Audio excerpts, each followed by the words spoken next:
Every day I wake up a black woman. Let me check. Yep, still black and still a woman.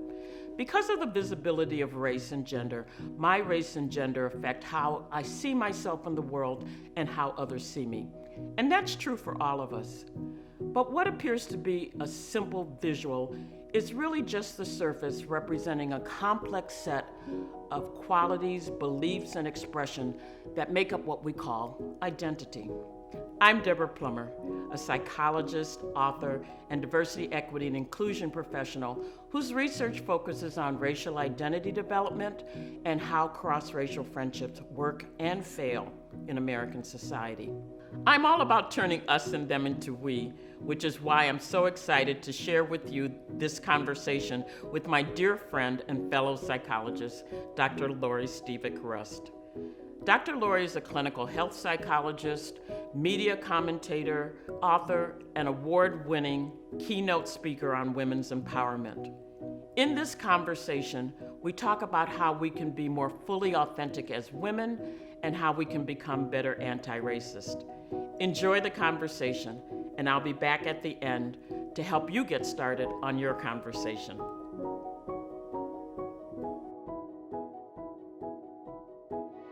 We have been friends and psychologists for such a long time, and through this time I've been really impressed about your work. There's been a host of things and accomplishments that you've had, but especially the work today on women's issues, and particularly how they can put their big girl shoes on. I love that.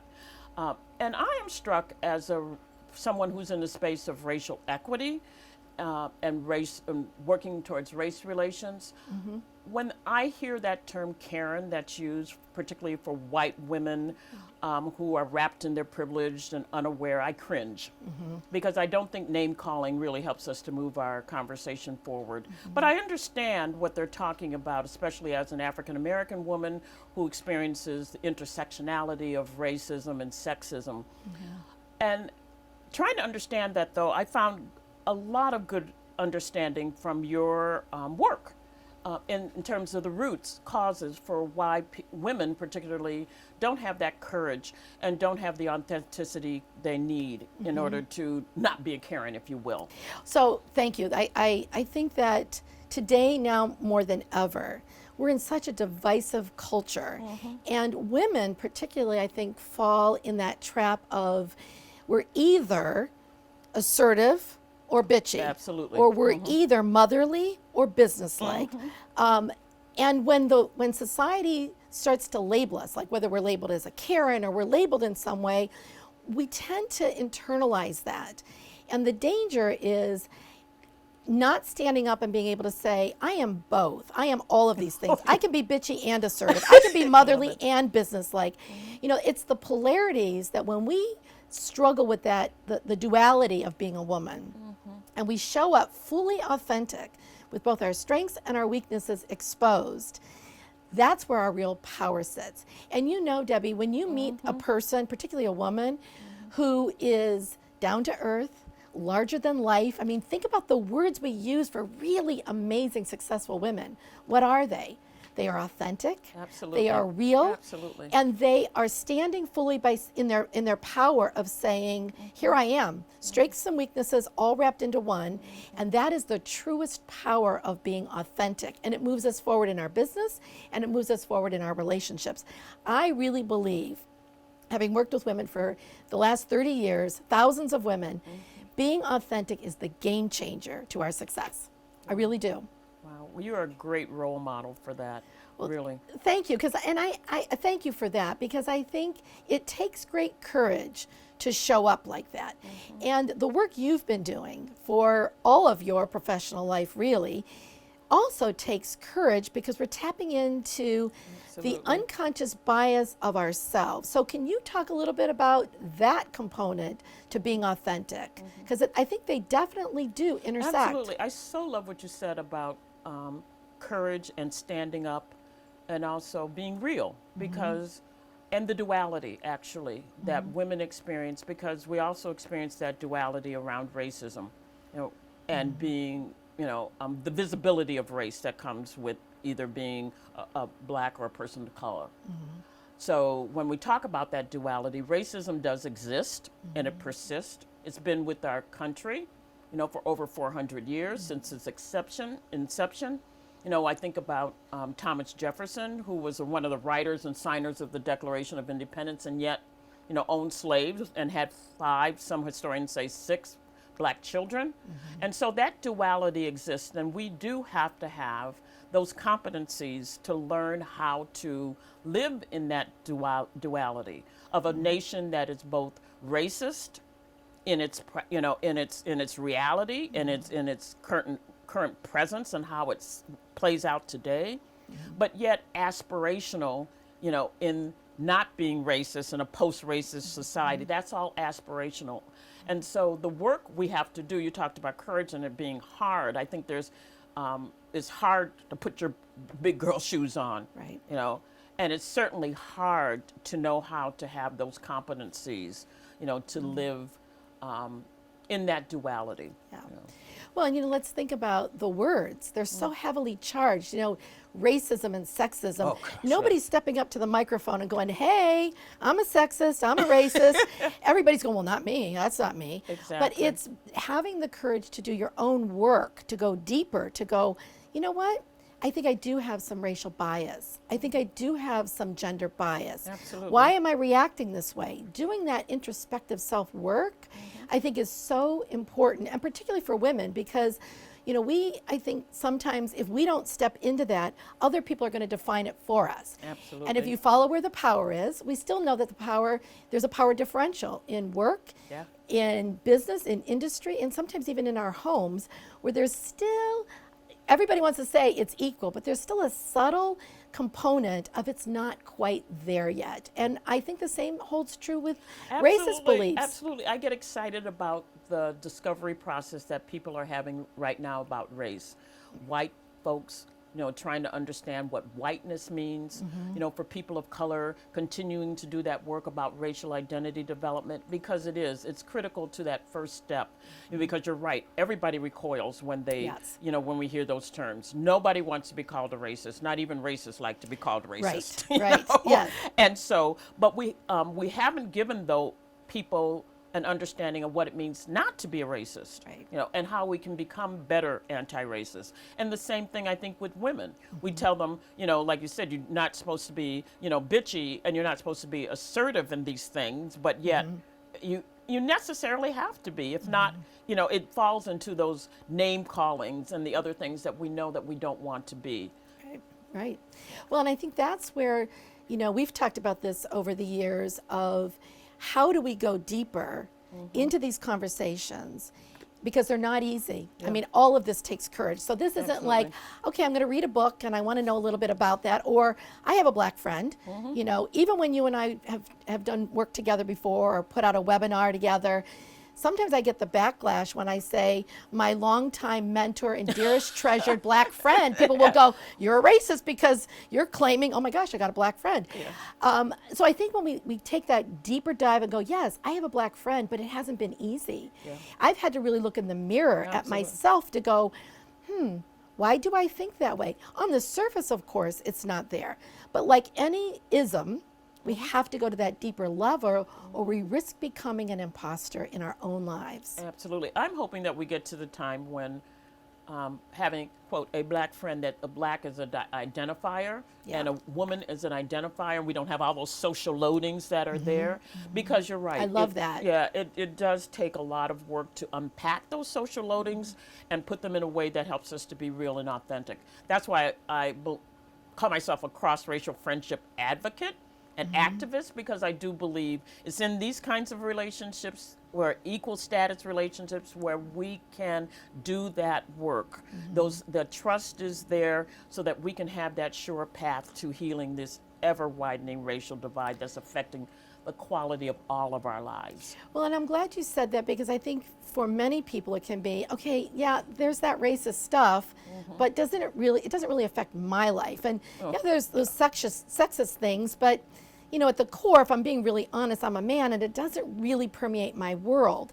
But I think when you make that argument of we are all better when we are achieving equality, and better not just as human beings, because many people really care about that, but there are people who go, okay, well, I'm good with myself. I don't need to go any further. Exactly. But it also affects our economy. It affects business. Absolutely. It affects the bottom line. So if you don't care about it just because I want to be a better person, equity and inclusion and diversity is the seed of innovation and creativity. And if you want a better bottom line in your business, you got to grapple with these issues, right? Absolutely. You know, when we talk about these issues, isms, you know, affecting the quality of all of our lives, they not only lead to peaceful communities and better business practices, but when you think about it, when we have the wealth gap, the education gap, you know, voter suppression, you know, healthcare disparities, all of those things that bundle into the criminal justice system, you know, all of those things that bundle into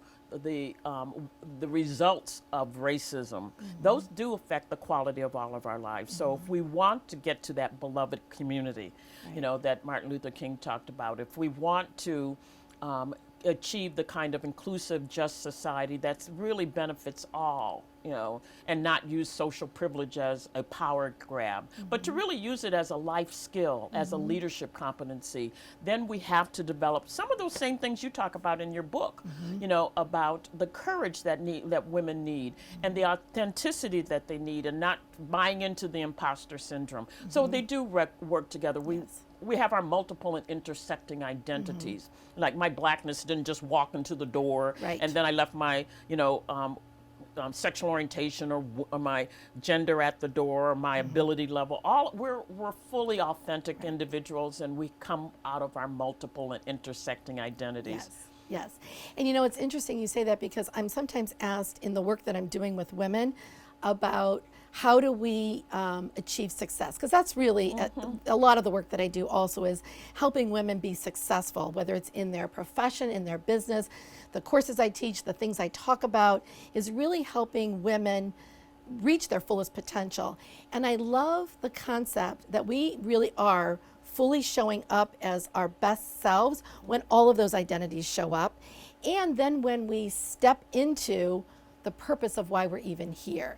So I'm back to that, the intrigue of when we say somebody is larger than life, you know, what are we really saying about that? What we're saying is they are using all of their identity, all of their strengths, all of their gifts to fully achieve their purpose here on this earth.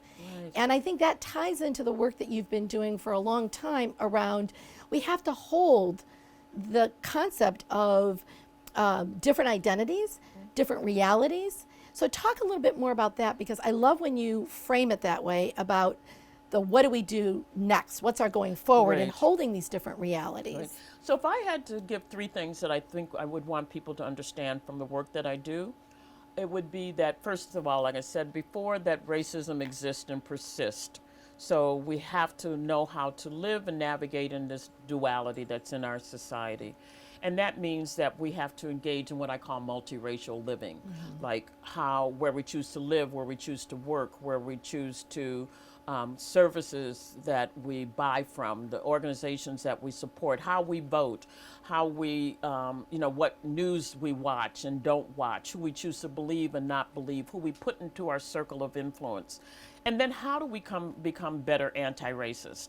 You know, because again, most of us, and my work has shown me that most of us are not racist. You know, however, you know, anybody who is promoting or doing intentionally or unintentionally practices and procedures that do promote the benefit in this country of whites over other racial groups, then you are in that space of racism. So then how do we become better racism? So I want to turn it to you. And what, in your work, what three things, or just what would you want women to know, or all of us to know, about your work with women? So I think that the journey and the path for women, again, when I say success, I'm not talking just about economic success, although that's important too. I'm talking about successful living. And so I think the three core elements of the work that I really do with women to help drive towards that end goal is, one, talking a lot about learning yourself. We can't be authentic and fully show up if we don't really know ourselves. Absolutely. And we sometimes think we know ourselves, but you have to really do the work of deep dive in how did I form that opinion? Why am I thinking this way?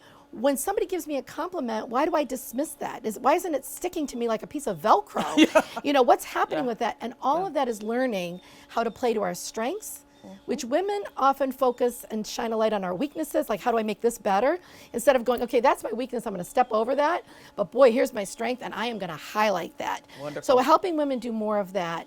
And then I think the other two components is, we talk a lot about the imposter syndrome, and the reason that we do feel like imposters is because we aren't fully in both our strengths and our weaknesses showing up. And so then when somebody says, oh my God, you're amazing, you think, just wait, pretty soon you're gonna figure out, I have really no clue what I'm doing. And that's the internal versus the external view of ourselves. So we do a lot of work around that. And then I think, you know, we have to talk about empathy. You know, when you talk about what's the purpose of all of this, whether it's the purpose of our time here on earth, the purpose of our life, empathy leads us to that road of purpose. It gives us insight into our intentional way of living. But empathy is hard work. It definitely is. It's not just like, oh, I'm an empath and I feel for you. Empathy is about, am I willing to see the world through your lens and see the things that maybe I don't want to see, hear the things that I don't want to hear. But if I have the courage to step for even a moment into your shoes, see the world through your lens, not only is the world a better place, but I become a better participant in our shared humanity. And when that happens to women, it's phenomenal. It's like an explosion. I love it because that's what happens in cross-racial friendships. I've talked about empathy there too, because that's what multiracial living does. And when you're in that cross-racial friendship, it's like a living laboratory, I always say, because I get a taste of your world, you get a taste of my world, and then we can see where our concentric circles meet. Yeah, I love it. I love it. This conversation was so rich and so wonderful. Thanks so much for having this conversation with me today. Thanks so much for including me in this. This is really important work that we're talking about. I love that conversation. I want to make sure you got those last 3 points each of us made. And I also want to offer you some questions that you can use to get your conversation going. So here's my takeaway from Dr. Lori on empowering ourselves as women. The first, play to your strengths, which means you have to go deep into knowing yourself, do that deep dive work. So the question that you can ask is, what is the deep dive work that you need to do? The second is, all of us have self-doubt, and it's worth it to get at the root of what that self-doubt is all about. And that means that you also have to come up with a good script for how to manage that self-doubt, how you're going to respond to that self-doubt. So ask yourself, what does that script look like for you? And I would suggest writing and sharing your script with a friend. And I would add, doing it with a friend of a different race, a trusted person that you can share that with.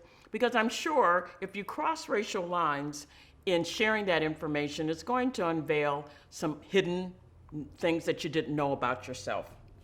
The third thing was practice empathy, and it will lead you to your purpose and foster intentional living. So in what ways are you really practicing empathy?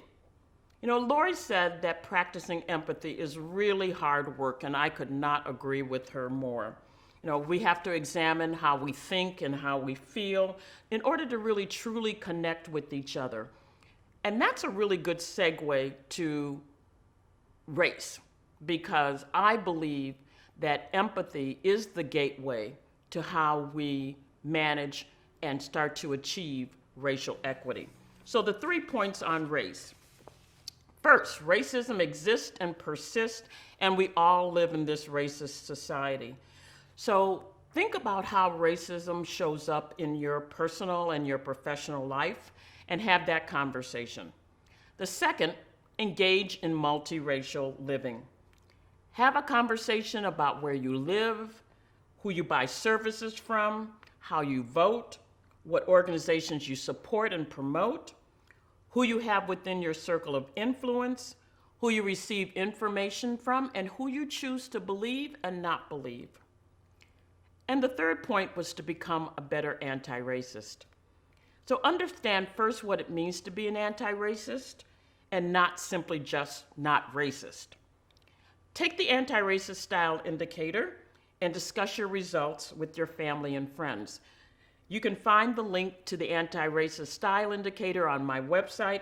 It's a free online self-assessment tool. We packed a lot of information into that conversation, so I hope you use it as a springboard for your own conversations. Be sure to reach out to me or to Dr. Lori with any comments that you have, any questions, or requests for us to join you in your conversations. Thank you for helping to turn us and them into we. Keep the conversations going.